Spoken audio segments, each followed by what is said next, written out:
How do I airbrush fine lines? One of the biggest topics that comes up in forums and groups like on Facebook and such about airbrushing. And it is very, very possible to airbrush very crisp and very clean fine lines like I'm showing right now. And lines that rival or can even best, as in showing in this case, a ink pen. And that's precisely what this video is going to do. It's going to show you what you need to know in order to create those super crisp lines. We're going to go over reductions. We're going to go over positioning. We're going to go over speed. Everything that you need to know. We got a lot of ground to cover, so let's get busy. First, you're going to have to take off the needle cap. If you don't, because here's what happens when you get the needle cap. One, you can't see the tip of the needle where it's going, and two, you can only get so close to the surface. And also,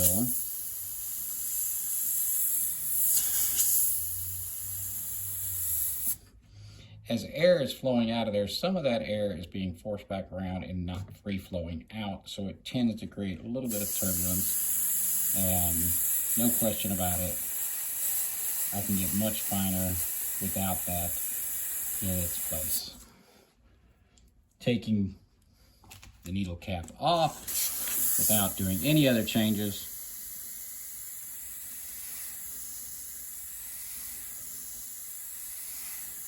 So removing that needle guard is going to allow you to get very, very close and personal to the surface.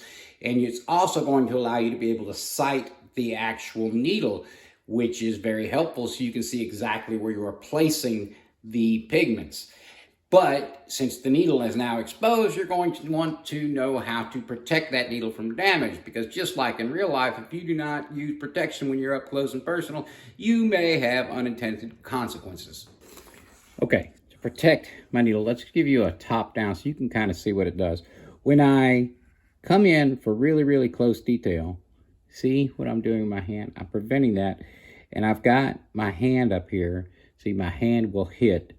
I've got my fingers forward, so my hand will hit before the needle actually hits the surface so that I can get in here. And if I need a little bit of stability, I sometimes will just run my pinky there as I'm spraying.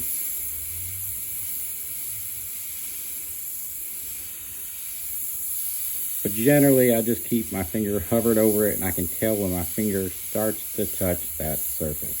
Having the hand position like that allows you to get in here and work from the large muscles in your shoulders, as I've shown in other videos, as you're working your way across.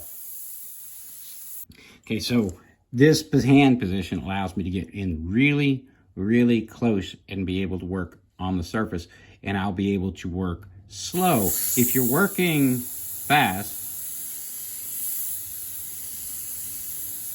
then Handshake doesn't become an issue. A lot of people ask about Handshake. Well, that's how you deal with Handshake, is you steady and you get yourself a good stance and you hold tight so that you can deal with Handshake. Your hand won't shake because you've got pressure in here.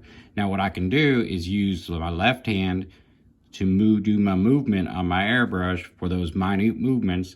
And I can even, at that point, I could get in and possibly use my fingers if I need to for small movements.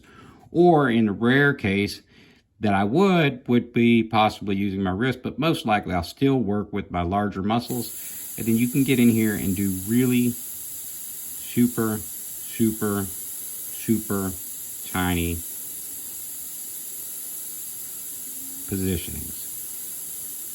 And because I can see my needle tip and I can hold my hand steady, I can get any position I want and able to go extraordinarily small. These are nearly as small as my eyes can see. But if you're moving fast, Handshake's not an issue. It's only when you get down here for this really slow stuff and really, really tiny things like that Handshake becomes an issue. If you're worried about touching the surface, simply put a piece of paper over your surface if you're working on a surface there, or if you're working automotively, you can just put some gloves on, which you should be if you're working on an automotive surface anyway. Now, a lot of people ask all the time, do I need a detail airbrush to create fine lines? Well, yes and no. but no is going to be the short answer, and that's because you can get fine lines with any decent quality airbrush that isn't designed for very large spraying. In this example above, you're going to see my Iwata Eclipse against the GSI Krios PS771 and an ink pen. And it would probably surprise you all to know that that has all been sprayed with the MAC valve wide open on the 771, and of course the Eclipse has no MAC valve on it. That was all sprayed at about 40 psi and maybe 5% reducer. You have probably heard over and over again that what you need to do is reduce your paints or over-reduce your paints to get those fine lines. As you can see, that's not necessarily the truth. If that was the truth, we could just stop the video right here, roll credits, and call it done. But that's just too simplistic of an answer, and what we need to do is understand what's happening with our paints and understanding how it's going to affect different surfaces. So the next thing we're going to do is go over that, the reduction, how to reduce your paints. And then after that, we're going to go into a few tips on dealing with tip dry when you're doing small airbrush detail work. I got you guys up close and personal, and what I'm working with right now is reduction at probably about 15 to 20% reduction, running about 35 psi, and we're on a paper surface currently. And of course,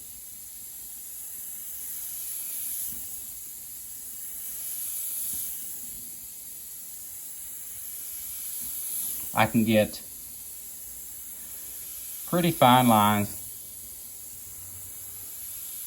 and good pigmentation. I'm going to increase the reduction ratio, and see now my paint is flowing really, really well, and I've still got good pigmentation. Now let's over reduce this paint. Now if we were slowing down and getting into micro airbrushing like this, where we were going slow, we could build up on that soft surface and still get a pretty well pigmented line. But as you can see, I'm already dealing with splatters. We'll turn the pressure down.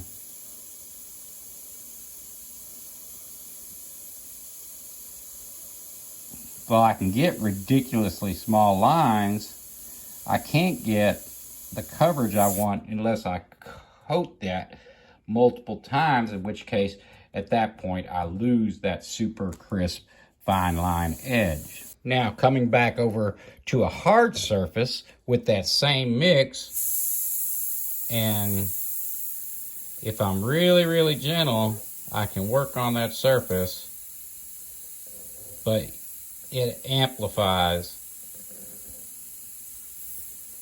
the fact that you just are so faint. Now again, if I slow way down, come in here really, really close and work, I can start to build up those tones. But again, you really have to work at it to get in there.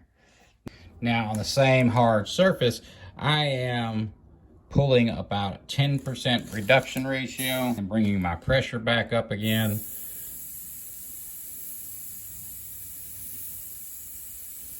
Now the paint's a little bit dotty, so I either need to turn that pressure up just a little bit or start adding more reducer. But even without a lot of reducer in there, getting up this close and this fine on a hard surface, of course this is a dry erase board, so it is on the extreme spectrum, but I now can get these nice pigmented, heavy, fine lines. So to paraphrase, what you're looking for is you want to reduce enough that the paint flows out instantly. The instant that you're pulling back that trigger, it should be instant paint flow coming out. As if it's a little bit dotty, add just a little bit more reducer until you get that level where it's flowing well. There is a cost as you continue to reduce, and that could be an adhesion cost. It can also be a factor where you're not getting the coverage that you want. I've seen many paintings where there's a lack of contrast, where people over-reduce for the entire painting. And that can work to build up tones, but eventually you're going to have to get the pigment down. If you wanted to do a sharp, crisp, smooth eyelash, the only way to do that is to have a fair amount of pigment and turn the pressure up a little bit so that you can get that crisp line. Just like trying to stuff my big fat body into a medium shirt, it's gonna take a bit more pressure. Now, one of the other costs for over reducing is, in particular, I can tell you that Comart Golden High Flows, the E-Tech EFX, and the Createx Illustration are rewettable paints. So if you continue to go over them with reducer and try to get in there with very fine lines on top of previous layered paint, it can accidentally remove paint, and I will give you an example of that now. As you start to work those smaller lines, you're trying to add paint.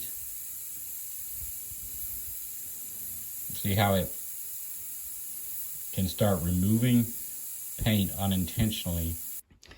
To keep tip dry at bay, since I'm running at a higher pressure, as tip dry starts building up, like when we talked about, you know, how the air will keep paint pulled off of the tip when you keep the air on. Well, since it's not really getting a chance to do that, if you blast it out every so often and keep that tip from drying up, you're going to have a better time when you get into small detail airbrushing. Also, if I need to turn the pressure down and get in really close, I can wet a sponge. I keep a sponge around, go straight in on the tip, twist a little bit, and come straight off. Do not drag it up and down. That will cause problems and mess up your needle. Oftentimes, when people think they're getting tip dried, they're actually getting clogs quite often. This is one of the reasons that high pressures can help when you're doing micro painting, because you're only pulling back that needle such a tiny little bit. Remember, the needle is tapered like this and it fits in an opening that's like this. So as you open more, that hole on the end gets full access. As you have the needle in that hole, it is filling most of those parts. And we never have perfect paint. We always get little tiny fragments of either dried paint, droplets, not quite reduced and stirred up pigments and things like that built in. So that's why it can be helpful to blast that out. And it's hard to do that without some pressure quite often. Anyway, guys, I appreciate you coming by here. I am Bill Kennedy with the Airspace, and I hope you got something out of the video. Y'all have a great day, and I will catch you on the next one. Bye.